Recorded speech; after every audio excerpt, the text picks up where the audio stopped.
বিসমিল্লাহির রহমানির রহিম। আসসালামু আলাইকুম ওয়া রাহমাতুল্লাহ। প্রিয় শিক্ষার্থীরা, ওয়েলকাম টু মুমিনুলস টিচিং হোম। প্রিয় শিক্ষার্থীরা, এই ভিডিওটির মাধ্যমে তোমাদের নবম শ্রেণীর বিজ্ঞান বইয়ের তৃতীয় অধ্যায় আধুনিক পদার্থবিজ্ঞান এর শুরুর অংশটুকু আলোচনা করা হবে। কিছু বেসিক সম্পর্কে আধুনিক পদার্থবিজ্ঞান সম্পর্কে আমরা এই ভিডিওতে আলোচনা করব। তাই বাড়তি কথা না বাড়িয়ে চলে যাচ্ছি মূল ভিডিওর আলোচনা অংশে।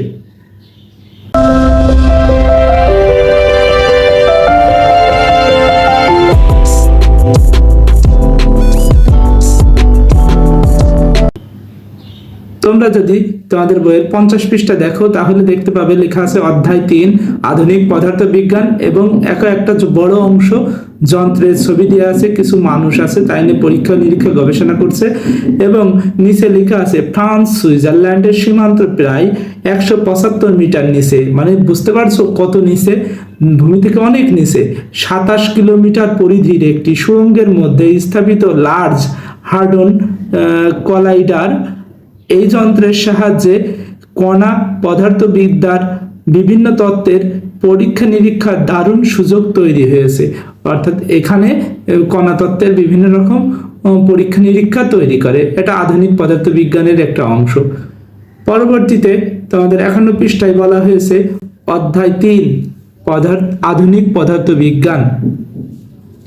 এই অধ্যায়ে নিচের বিষয়গুলো আলোচনা করা হয়েছে: কোয়ান্টাম মেকানিক্স, টিভিটি, স্ট্যান্ডার্ড মডেল বা কণাবিদ্যা, এই বিষয়গুলো নিয়ে এই অধ্যায়ে আলোচনা করা হয়েছে।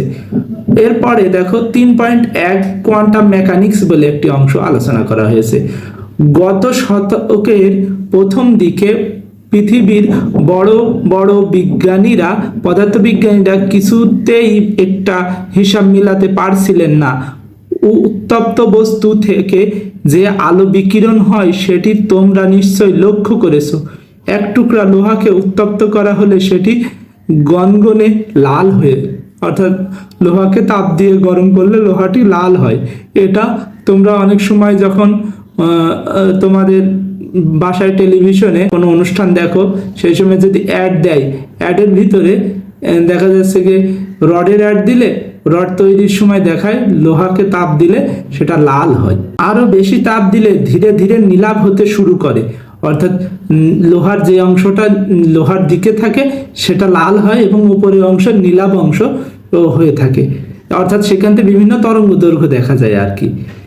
উত্তপ্ত বস্তুর বিকিরিত আলোর তীব্রতার সঙ্গে আলোর তরঙ্গ দৈর্ঘ্যের যে একটা সম্পর্ক আছে সেটা সবাই জানতেন। এটা আরেকটা বিষয়ও তোমরা লক্ষ্য করতে পারবে। এটা যখন কোনো ওয়েল্ডিং এর দোকানে তোমরা দেখবে ঝালাই করা হয়, অর্থাৎ লোহার তোমাদের গ্রিল দরজা জানলাগুলো ঝালাই করা হয়, তখন এমন নীলাভ রঙের আলো দেখা যায়। বিজ্ঞানীরা উত্তপ্ত বস্তুর জন্য একটি সূত্র দিয়ে ছোট তরঙ্গ দৈর্ঘ্য আলোর তীব্রতা সঠিকভাবে ব্যাখ্যা করতে পারতেন, আবার আরেকটি সূত্র দিয়ে বড় তরঙ্গ দৈর্ঘ্যের আলোর তীব্রতা সঠিকভাবে ব্যাখ্যা করতে পারতেন। অর্থাৎ দুইটা সূত্র পৃথকভাবে আলোচনা করা হয়েছে, যেটা তোমাদের ইন্টারমিডিয়েটের বইতে আছে। কিন্তু একটি সূত্র দিয়েই উত্তপ্ত বস্তুর জন্য বিকিরিত সব আলোর তরঙ্গের আলোর তীব্রতা কিছুতেই ব্যাখ্যা করতে পারছিলেন না। স্বাভাবিকভাবেই বিজ্ঞানীরা ধরে নিয়েছিলেন যে শক্তি অবিচ্ছিন্ন, কিন্তু বিজ্ঞানী ম্যাক্স প্লাঙ্ক 3.1 চিত্রে ম্যাক্স প্লাঙ্কের ছবি দেওয়া আছে, দেখো একজন পণ্ডিত লোক দেখে বোঝা যাচ্ছে এত চিন্তা ভাবনা করতেন যে মাথায় চুল নেই, চশমা পড়ে আছে বিজ্ঞানী ম্যাক্স প্লাঙ্ক। অন্যভাবে চিন্তা করলেন এই বিজ্ঞানী, তিনি শক্তিকে অবিচ্ছিন্ন না ধরে সেটিকে বিচ্ছিন্ন হিসেবে বিবেচনা করলেন। অর্থাৎ ব্যতিক্রম চিন্তা ভাবনা। দেখো বিজ্ঞানীদের সবসময় স্বাভাবিক চিন্তার ব্যতিক্রম চিন্তা ভাবনা থাকে তাদের মনে। কিভাবে না, কেন, কিভাবে এবং কখন এবং কি জন্য, এই ধরনের প্রশ্ন তাদের মনে সবসময় খুঁতমুত করে। তিনি শক্তিকে অবিচ্ছিন্ন না ধরে সেটিকে বিচ্ছিন্ন হিসেবে বিবেচনা করলেন। অর্থাৎ তিনি ধরে নিলেন শক্তিকে যত ইচ্ছে তত ছোট অংশে বিভাজিত করা যাবে না, এর একটি ক্ষুদ্রতম কণা আছে।